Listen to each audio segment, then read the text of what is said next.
The World Tomorrow. Herbert W Armstrong, bringing you the plain truth about today's world news and the prophecies of the world tomorrow. Ladies and gentlemen, greetings. If you knew what is prophesied to happen to the United States, and that means to you and to yours, within the very next few years, you would be very vitally concerned.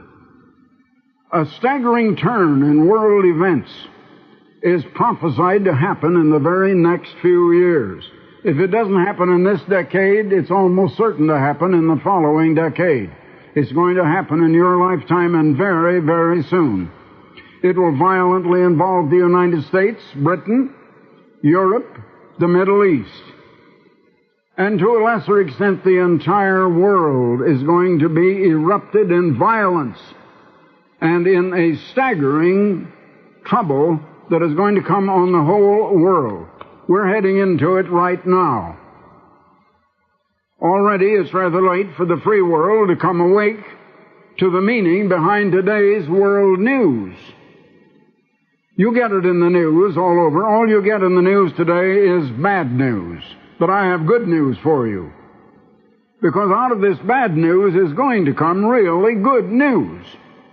But I have to tell you the bad news because that is in the imminent, immediate future.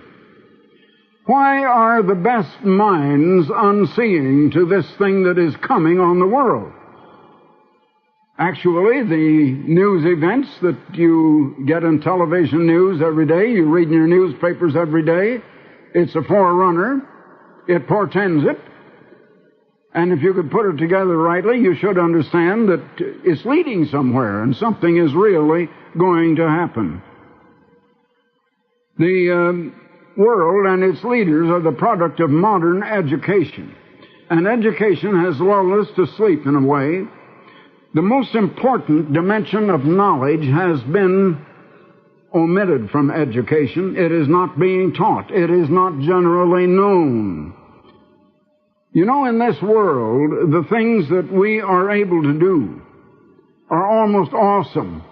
If an Abraham Lincoln, or if an Emerson, or if a Vanderbilt, to mention a great politician, a great government man, a great president, and a great writer, and also a great financier, if they were to come back to life today, they all died in the 19th century, and if they were to come back to life today, they would be awestruck by the marvelous advances that have been made in the world. We think we're progressing. We have done such wonderful things. Now, I've been mentioning such things as sending men to the moon and back, sending unmanned spacecraft to send back photographs right on the very surface of Mars, to go fairly close, as astronomers consider it, to Jupiter and to Saturn, and to send back photographs that the astronomers say are absolutely mind-boggling, because it has opened up an entire new understanding to astronomers and to scientists. But you know, here I am speaking to you in my own studio, and I happen to be speaking to you from Tucson, Arizona. But you're not hearing it in Tucson, except, well, perhaps some of you are, because we're on a station here in Tucson. But nevertheless, it's going from the station from which you were hearing it over the air. You hear my voice just as if I were there in your living room or wherever you are watching at this time. Just take television. It's a marvelous thing. I was just thinking the other day, back at the time when in the movies we had the first talkie, as we called it. The first talking picture with Al Jolson. That just excited the whole United States. I guess the whole world. I wasn't in other parts of the world at that time. But it was a marvelous thing. Yes, we've done marvelous things. Since then, we've added color.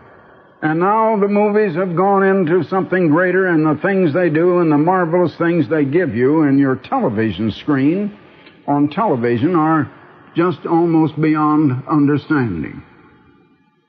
And yet, my friends, astronauts who go clear to the moon and back, come back, and can't get along with their own family. And pretty soon their family's broken up by divorce. And the children don't have a father and a mother with them any longer. What tragedy, but that's only one out of millions of cases that are happening all over. Yes, the family structure is breaking down. Crime is increasing. We have troubles all over the world. Nation is fighting against nation. Husband against wife, children against parents, and parents against children, black against white, capital against labor. And so it goes. Everybody's against everybody else, it seems. We're in that kind of a world. We're in a world of trouble, and we don't understand it. And yet we're in a world of magnificent progress. There has never been such progress in any time as in this 20th century. I've lived through most of it. I've lived longer than most of you because I've lived when we had kerosene lamps instead of electric lights. I remember the first telephones that we had, and they were on a wall, and there was a little crank that you had to turn, if you wanted to ring Central. And, of course, that rang everybody on your line. It was a party line, and everybody would come to listen and hear. And if you wanted to call someone, everybody on your line was going to listen in on your conversation and everything that you had to say. Well, that was the way people entertained themselves in those days. My, how much the telephone even has increased and improved since then. When I'm in Paris, I just take up the telephone, make a few dials, and I get whoever I want in this country without going through any operators or anybody. Just get them almost immediately. I can get anything that I want from almost anywhere in my automobile driving on the highway. I can call almost anybody from my airplane when I'm flying in the air over the middle of the Pacific or someplace. Some of these things we can do today are awesome, and yet we can't solve our problems and our troubles. What's wrong? Well, I've been saying there has to be a cause for every effect. There has to be a reason.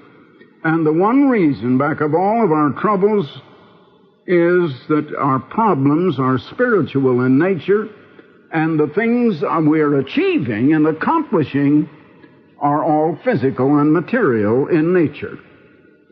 Now, in the physical and the material realm, we're doing wonderfully, and we're getting along. As I say, if those people, some of the great men of the world who died in the 19th century, were to come awake and come alive today and look on this world, they would be absolutely dumbfounded.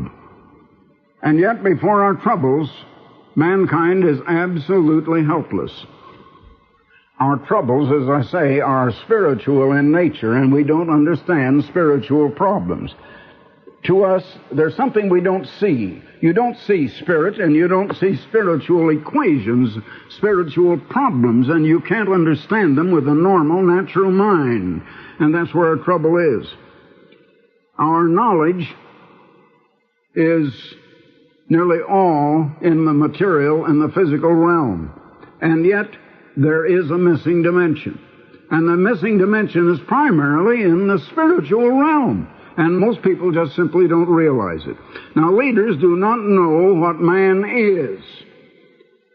They don't know why we're here on the earth. Were we put here, or did we just happen?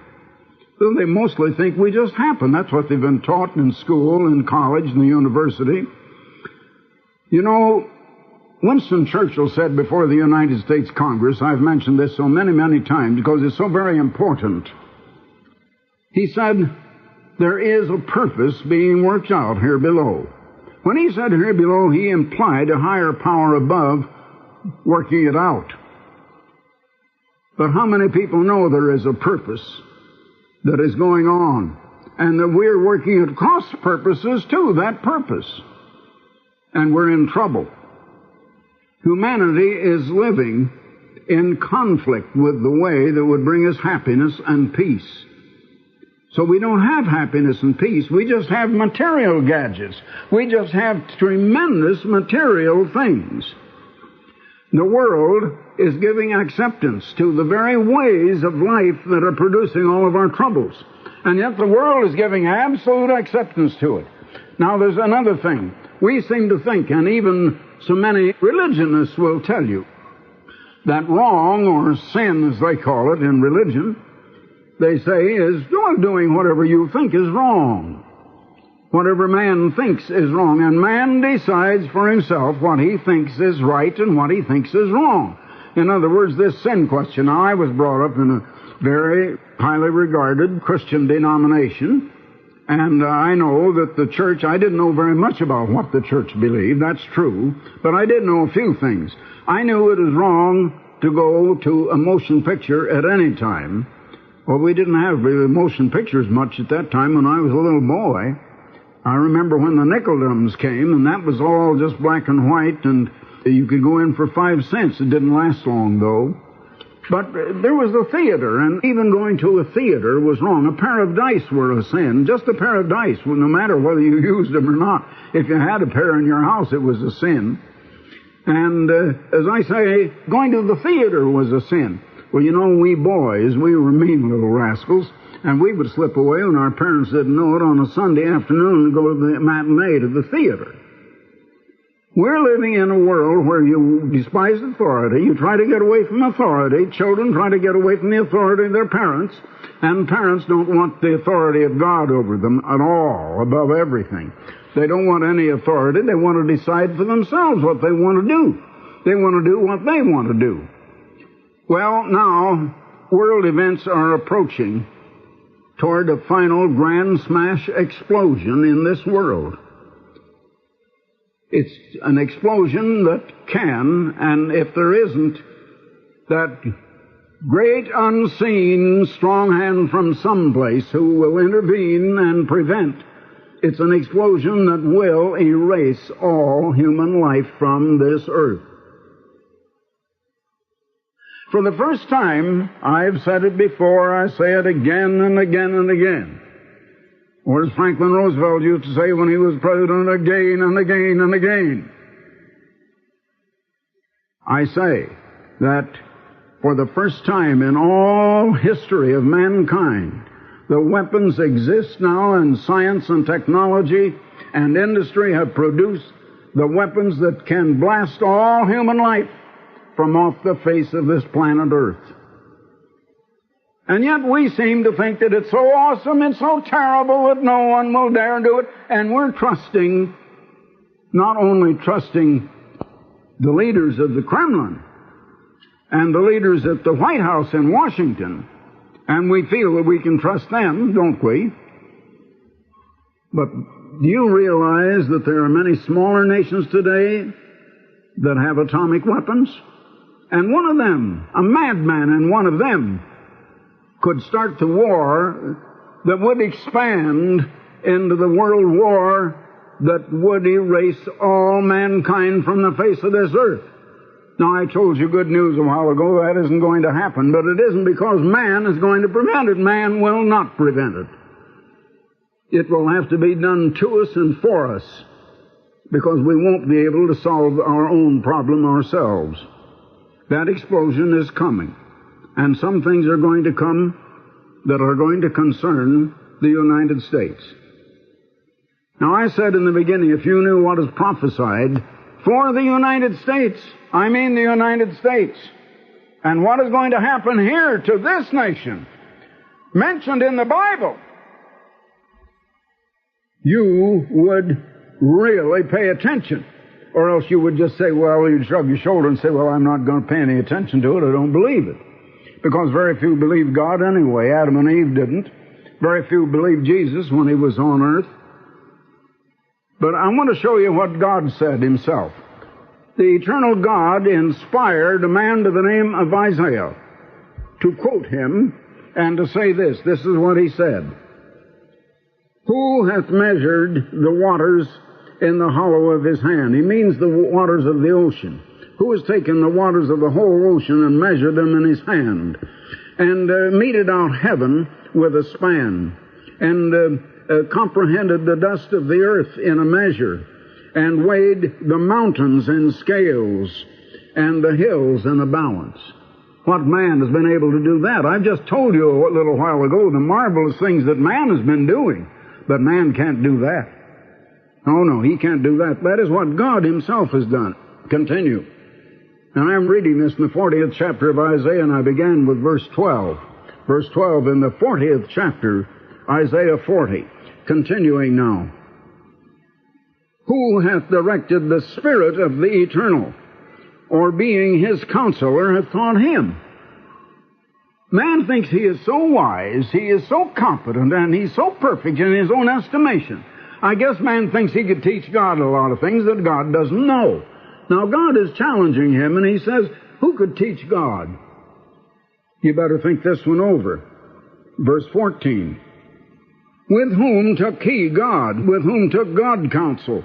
And who instructed him and taught him the path of judgment, and taught him knowledge, and showed him the way of understanding? God knows the way of understanding, but human beings don't. If we did, and if we would walk the way of understanding, we wouldn't have our troubles. But as I say, that way of understanding is a spiritual way, and we don't seem to know anything about it. The world only knows the physical and the material ways. Verse 15, behold, the nations are a drop of a bucket, that is, in the sight of God, and compared to God. God is so great, so important. His power is so great. He created all of the planets of the whole vast universe. So what is even a single nation? Behold, the nations are as a drop of the bucket, and are counted as the small dust of the balance. Behold, he taketh up the isles as a very little thing. He might be referring there to the British Isles, or maybe he's referring to the Japanese islands, maybe the Philippine Islands. I'm going to be, a day after tomorrow, I'll be on the way to the Philippine Islands, where I'll speak to a very large audience there, and I hope to have the First Lady on the platform with me, and I'll have another visit with the President of the Philippines. Oh yes, even the islands. Still, compared to Almighty God, they're a very little thing, and yet people don't have time in their mind, in their busy life of entertaining and amusing themselves, to even give God any thought. They want to put God out of mind. All right, let's continue. All nations before him are as nothing, and they are counted to him less than nothing and vanity. Whom then will you liken God, or what likeness will you compare unto him? Now, God himself has inspired people to say that. I tell you, people don't realize the greatness of the Creator himself, and yet he is a living, thinking personage with a master mind, a mind great enough to have designed everything you see, all living creatures, all living things, to design an oak leaf and a maple leaf coming on out of a tree, and to cause it to grow out of the ground. No man could do that. It is he that sitteth upon the circle of the earth. People say the Bible doesn't even say that the earth is round. Well, it does right there. The circle of a round earth, in other words. And the inhabitants thereof are as grasshoppers that stretcheth out the heavens as a curtain. Compared to God, we're just like so many little grasshoppers. And the earth is like vanity and nothing but a lot of vanity. Verse 25, to whom then will you liken me, God says, or shall I be equal, says the Holy One? To whom are you going to liken God, or will he be equal? Lift up your eyes on high, and behold, who hath created these things? But people don't like to do that, and they don't realize. Now, it is God who tells us the end from the beginning. I'm coming to that. But I want to read to you from the Moffat translation now in the 33rd Psalm, and beginning with verse 10. The Eternal wrecks the purposes of pagans. You know, nations have many plans. They have many ideas, and some of them are planning things that are not very good against other nations. But the Eternal wrecks the purposes of pagans and pagan nations. He brings to nothing what the nations plan. Things are not going to work out like the nations think they will. But the Eternal's purpose stands forever. As I quoted a while ago, as Winston Churchill said, there is a purpose being worked out here below. It is the purpose of God. And God's purpose will last from age to age, Happy is the nation whose God is the eternal, the people that he has chosen for himself. The eternal looks down from heaven. From where he sits, he scans all who inhabit the world. God looks down from heaven. He scans everything, everybody. He is able to do that. Very few humans would be able to do that. He who alone made their minds, he notes all they do. You know, I used to think I had to prove whether or not God exists to myself. And I got to thinking, my mind is greater than anything that I myself can think out, plan, and bring to pass, and bring about, or anything that I can make. I cannot make anything as great as my own mind. Well, then my mind couldn't have made anything greater than itself. It took a greater mind to produce my mind and to produce your mind. And it's about time we began to realize that. Armies do not bring victory to a king. The warrior is not rescued by sheer strength. You know, World War II didn't end the way men wanted to end it. God determined how it was going to end. And I could take time to go back. I was broadcasting on radio during World War II, giving the news from day to day and week to week. And many of the things that happened at the end that determined the outcome of the war were things completely out of the hands of man. It was determined by the eternal God. He wrecks the purposes of pagan nations. He determines what is going to happen. Cavalry are in vain for victory. There's no winning for the strength of that. No, the Eternal's eye rests on his worshipers who rest their hopes upon his kindness, that he may rescue them from death, and during famine days keep them alive. It is God, and the nations need to turn to God, because we are not able to solve our own problems. We just simply are not able at all. Now, I would like to turn to the 46th chapter of Isaiah, the 9th and the 10th verses. Isaiah 46. God says, I am God, and there is none else. I am God, and there is none like me, declaring the end from the beginning, and from ancient times the things that are not yet done, saying, my counsel shall stand, I will do all my pleasure. God determines what is going to happen in nations. Now, God has foretold what is going to happen, telling the end from the beginning. What does he say is going to happen to the United States? Would you believe it if you heard it and if you read it? Is your mind open? Are your eyes open to read it? What is prophesied to happen to these United States, to you and me and ours? Very few seem to know that. But I can tell you this. People simply don't understand Bible prophecy, because the key that unlocks the door of prophecy, well, they have lost it. Perhaps it's always been lost from most minds, but it has been discovered. And I happen to know that key that will unlock prophecy. Approximately 1/3 of the Bible is prophecy, telling what God says is going to happen in the future. Now, what does God say is going to happen to the United States of America? That was started about a little over 200 years ago by 13 original colonies and has grown to this great United States of 50 nations. What is going to happen? I have a booklet that I would like to have you read. It's not a booklet, really. It's a full book. The United States and Britain in Prophecy. The United States is definitely prophesied. Little nations like Ethiopia and Libya and other little nations are mentioned in the Bible. Even Russia is mentioned, and those who know the key understand that Gog and Magog in Ezekiel 38 and 39 is referring to Russia. But where is the United States mentioned in the Bible prophecies? As I say, about 1/3 of the whole Bible is prophecies, and about 90%, if not 95% of that, zeroes down on us today and the very time in which you and I are living now. Right down into this very day. This booklet will show you the missing key. There is a missing dimension in knowledge. That missing dimension is the Word of God, and you can't understand that unless you understand where the United States is mentioned in prophecy. This is a book that will open your eyes to many, many, many different things. Now, I think that's perhaps most of you won't read that at one sitting. Some of you would.